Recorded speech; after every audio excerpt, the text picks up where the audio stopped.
"You're not coming to the wedding tomorrow." Victoria's voice was calm, almost casual. Then she drove my tailor scissors straight through the sleeve of the suit.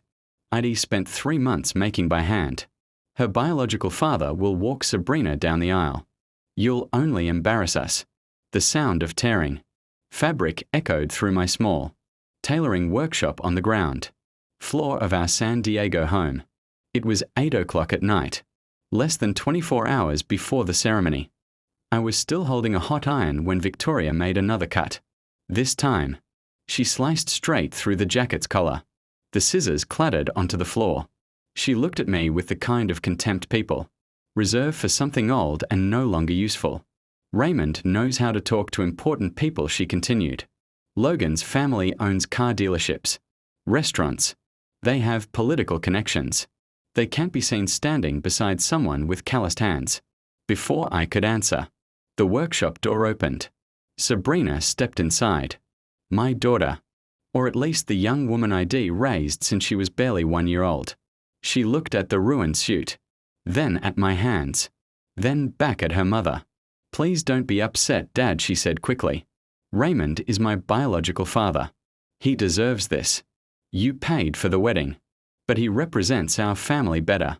Those words hurt far more than the scissors ever could. Years earlier, I'd met Victoria after Raymond walked away from both of them. Had left them in a tiny apartment with 3 months of unpaid rent. Sabrina didn't even own a decent pair of shoes.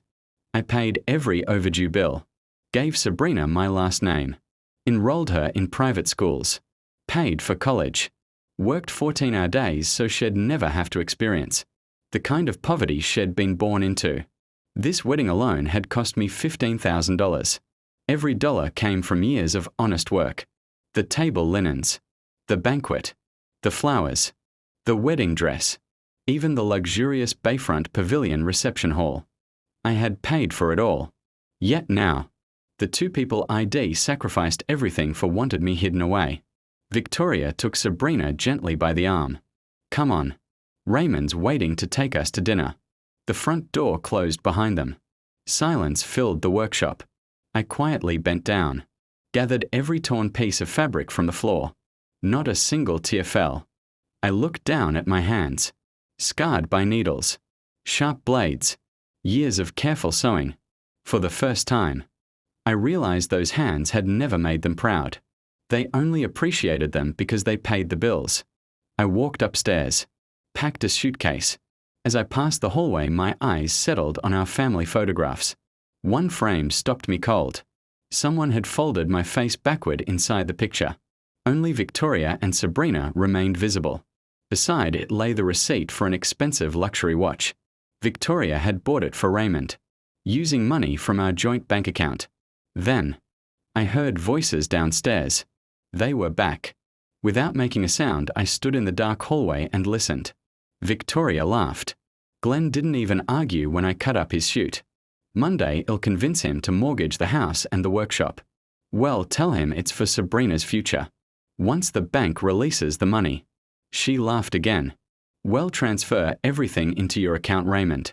Then well disappear." Sabrina burst into laughter. "Finally. I'm tired of my car smelling like machine oil every time he rides in it." I closed my eyes. Not because I was heartbroken, because in that moment, everything became perfectly clear. I didn't walk into the room. I didn't confront them. Instead, I quietly went downstairs to the basement, moved aside several old storage boxes, and unlocked a heavy safe Victoria had never known existed. Inside were the original property deeds, the deed to our home, and the deed to the Bayfront Pavilion. Reception hall where tomorrow's wedding reception was scheduled.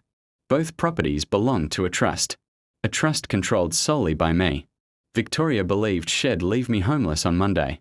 She had no idea. Before sunrise, I was going to remove the very ground beneath her feet. And when I logged into my bank accounts later that night, I uncovered something even worse.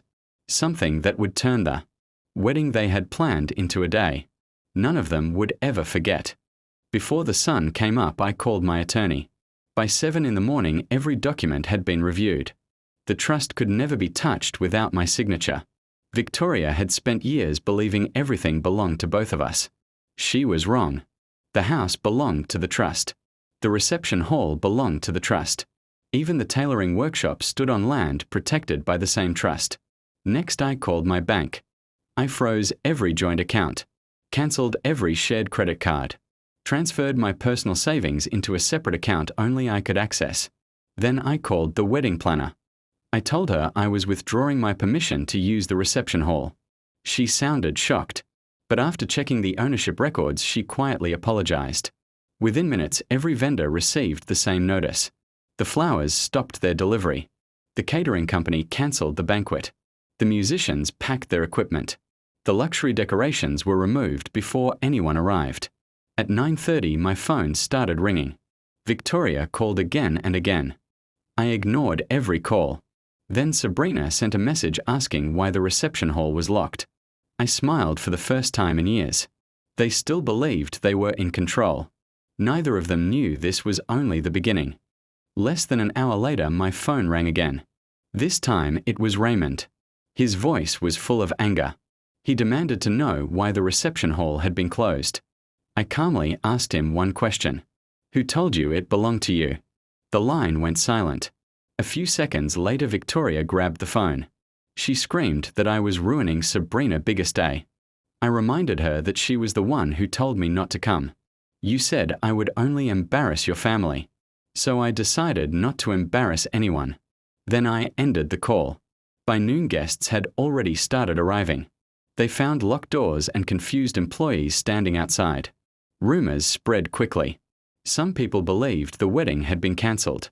Others whispered that the family had gone bankrupt. Logan's parents looked furious.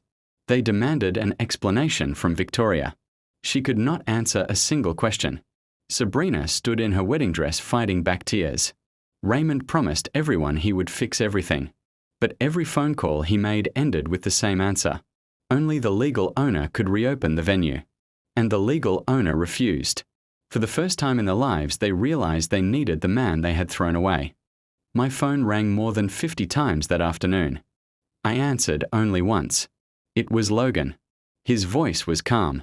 He asked if we could meet. I agreed. 30 minutes later, he walked into my workshop alone. He looked around at the suits hanging on the walls. Then he looked at my hands. These are the hands that built everything, he said. I nodded without saying a word. He took a deep breath. No one told me the truth. I thought Raymond had always been there for Sabrina. I never knew you raised her. I never knew you paid for everything. He placed an envelope on my workbench. Inside was every check I had written for the wedding. Every payment carried only one name. Mine. Logan looked ashamed. I cannot marry into a family built on lies. Not unless everyone hears the truth first. At that moment, the workshop door burst open. Victoria, Raymond, and Sabrina rushed inside. Victoria pointed at me with anger. She demanded I reopen the reception hall immediately. Raymond threatened to sue me. Sabrina begged me to stop humiliating her. I quietly opened the envelope, then placed every payment receipt on the table. One by one. Silence filled the room. No one could deny who had paid for their perfect wedding. For the first time, Logan looked at Sabrina and asked one simple question. Why did you lie to me? Sabrina lowered her head. She could not answer. Victoria stepped forward and tried to smile. She said none of this mattered anymore. She claimed every family had misunderstandings. Logan looked at her without saying a word. Then he turned to Raymond. Did you pay for anything, he asked. Raymond remained silent. Not a single receipt carried his name. Not a single bill had been paid by him. Logan slowly picked up every document from the table. Then he faced his parents. Everything I was told was a lie, he said. The man standing here is the one who sacrificed everything. Not him. His parents looked at me with respect. Then Logan, father, walked over and shook my hand. Thank you for raising the woman my son wanted to marry. You deserved honor instead of humiliation. Victoria's face turned pale. She realized the truth was finally coming out. Raymond tried to leave quietly, but Logan stopped him. One more question, he said. If you truly loved Sabrina, where were you for all those years? Raymond had no answer. The room fell completely silent. Then Sabrina began to cry. She looked at me and whispered, "Dad, I made the biggest mistake of my life." I looked into her eyes. For the first time, I felt nothing. I stood quietly for several seconds. No one spoke. The silence felt heavier than any words. Sabrina took one step toward me. She reached for my hand. I slowly pulled it away. "You only remembered I was your father after everything fell apart," I said. "Yesterday I was an embarrassment. Today I am important again. That is not love. That is convenience." Tears rolled down her face. Victoria tried to interrupt. I raised my hand and she became silent. For 27 years I gave this family everything. My time. My money. My trust. You repaid me with lies. You planned to steal my home. My workshop. And every dream I built with these hands. That chapter is over. I handed Victoria a large envelope. She opened it with shaking hands. Inside were divorce papers, along with copies of the bank records and recordings proving their plan. Her face turned completely white. Raymond slowly stepped backward. He knew there was no escape. Then 2 detectives walked through the workshop door. One of my attorneys had already shared the evidence with them. The detectives asked Raymond and Victoria to answer several questions about fraud and conspiracy. Neither of them said a single word. As they were escorted outside, Victoria looked back at me. She whispered, "Please forgive me." I looked at her one last time. Some things can never be stitched back together. The workshop became quiet once again. The detectives drove away with Victoria and Raymond. Sabrina remained standing near the door. She looked completely broken. She whispered, "I have nowhere to go." I answered calmly, "You made that choice yourself." She fell to her knees. She said she had believed Raymond would finally become the father she always wanted. Instead, he had only used her. She begged for one more chance. I looked at the family photograph hanging on the wall, the one where my face had been folded away. I took it down, removed the picture from the frame. Then I handed it to Sabrina. "This is the day you decided I no longer belonged in your family," I said quietly. She cried harder than before, but tears could not erase what had already happened. Later that evening, Logan returned. He thanked me for telling the truth. He said he could never marry someone willing to betray the man who had sacrificed everything for her. The wedding was officially cancelled.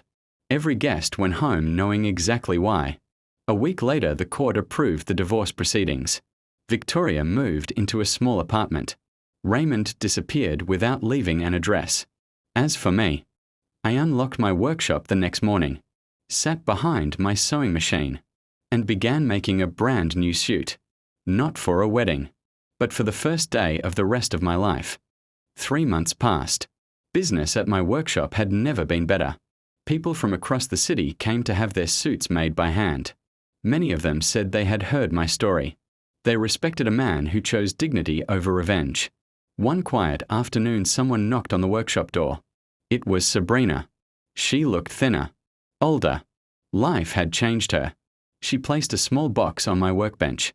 Inside was the luxury watch Victoria had bought for Raymond. "I found this after they left," she said. "It never belonged to him. It was bought with your money. So it belongs to you." I closed the box without touching it. "Keep it or sell it. It means nothing to me anymore." She lowered her eyes. Then she handed me another envelope. Inside was every photograph she had removed from the house, including the one where my face had been folded away. She had carefully repaired every picture. "Dad, I cannot change the past," she whispered, "but I will spend the rest of my life trying to become someone you would be proud of." I looked at the photographs for a long moment. Then I placed them inside my desk. "Forgiveness takes time," I said. "Trust takes even longer." She nodded. For the first time, neither of us cried. As she walked toward the door, I quietly spoke one last sentence. "No matter what happens in life, never forget the people who stood beside you before the world believed in you." 6 months later, I received a letter from the city. They wanted to honor local business owners who had changed lives through their work. My name was at the top of the list. I almost threw the invitation away. Then I remembered something. For years I had hidden in the background because I believed my work was enough. This time I decided to show up. The ceremony took place inside the same bayfront pavilion, the hall that had once been prepared for a wedding built on lies. Now it was filled with honest people, former customers, young apprentices, families whose lives had been touched by my work. When my name was called, the entire room stood and applauded. I walked onto the stage wearing the new suit I had made for myself. The mayor handed me an award for integrity, dedication, and service. As I accepted it, I looked across the audience. Sabrina was sitting quietly in the last row. She clapped with tears in her eyes. She expected nothing from me. She simply wanted to see me receive the respect I had always deserved. After the ceremony, she started to walk away. I called her name. She turned around slowly. I walked toward her. Then I hugged her for the first time in many months. I still cannot forget everything I said. But today I choose to stop carrying the anger. She cried silently.